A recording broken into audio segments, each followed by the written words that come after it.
राधे दोस्तों, आप सभी का चैनल में स्वागत है। आज जानेंगे इंदिराई एकादशी 2025 की डेट। कब है इंदिराई एकादशी, जानिए तिथि, पूजा का शुभ मुहूर्त और धार्मिक महत्व। इंदिराई एकादशी के दिन व्रत और पुण्य कर्म करने से पितरों को मुक्ति मिलती है। इस बार एकादशी तिथि पर गौरी योग भी बन रहा है। शास्त्रों में एकादशी तिथि का खास महत्व है।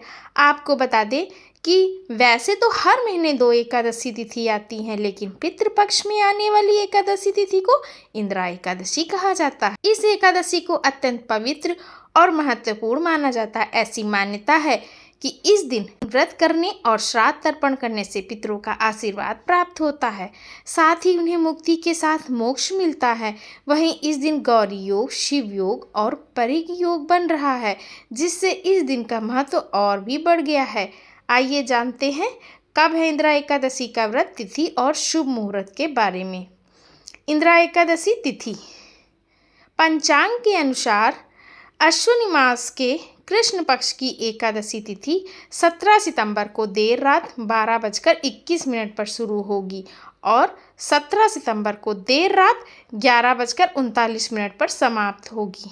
ऐसे में उदया तिथि के अनुसार 17 सितंबर को एकादशी मनाई जाएगी। इंदिरा एकादशी का शुभ मुहूर्त और योग पंचांग के अनुसार अश्विनी माह के कृष्ण पक्ष की एकादशी तिथि पर शिव और परिग योग समेत कई मंगलकारी संयोग बन रहे हैं। परिग योग देर रात तक है, इसके बाद शिव योग का संयोग बन रहा है। ऐसे में इन योगों में पूजा करना शुभ रहेगा।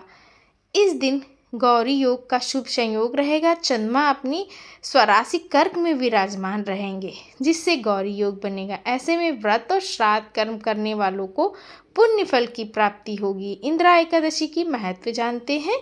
इंदिरा एकादशी के दिन व्रत और तर्पण करने वालों के पितरों के पाप नाश हो जाते हैं। वहीं इस दिन व्रत करने से न केवल साधक की हर मनोकामना पूरी होती है, बल्कि पितरों को भी मोक्ष की प्राप्ति होती है। उन्हें नरक की यातनाओं से मुक्ति मिलती है।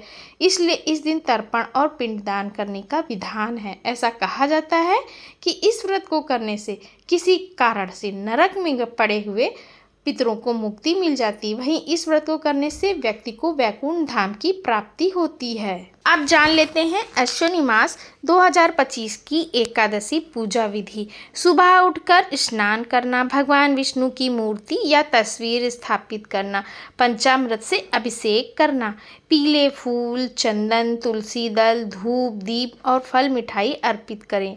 ओम नमो भगवते वासुदेवाय मंत्र का जाप करना और एकादशी व्रत कथा सुनना शामिल है। पूजा के बाद भगवान विष्णु की आरती करें और प्रसाद बांटें। यह व्रत नियमों का पालन करते हुए किया जाता है, जिसमें दशमी तिथि की रात से ही फलाहार का सेवन करना शामिल होता है। और इसमें पूजा सामग्री जान लेते क्या है।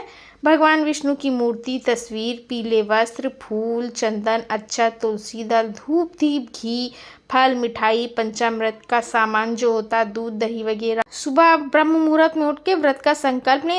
चौकी पर पीले वस्त्र बिछाकर भगवान विष्णु की प्रतिमा स्थापित करें। भगवान विष्णु का पंचामृत से अभिषेक करें। इसके बाद उन्हें पीला चंदन, अक्षत, फूल, फल, तुलसी दल और फल मिठाई अर्पित करें और मंत्रों का जाप करें।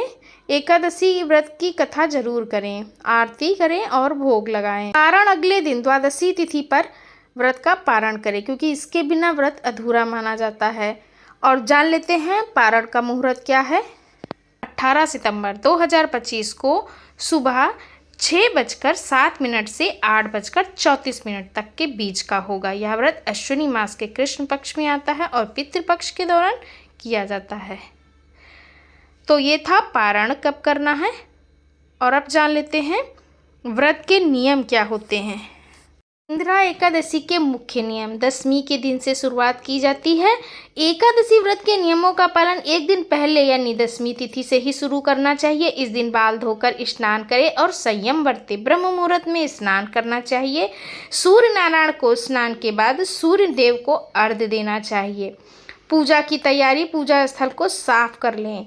सात्विक भोजन और फलाहार। एकादशी के दिन सात्विक आचरण करते हुए फलाहार करें। ब्राह्मणों को भोजन और दान। किसी ब्राह्मण को भोजन कराएं और दान दक्षिणा दें।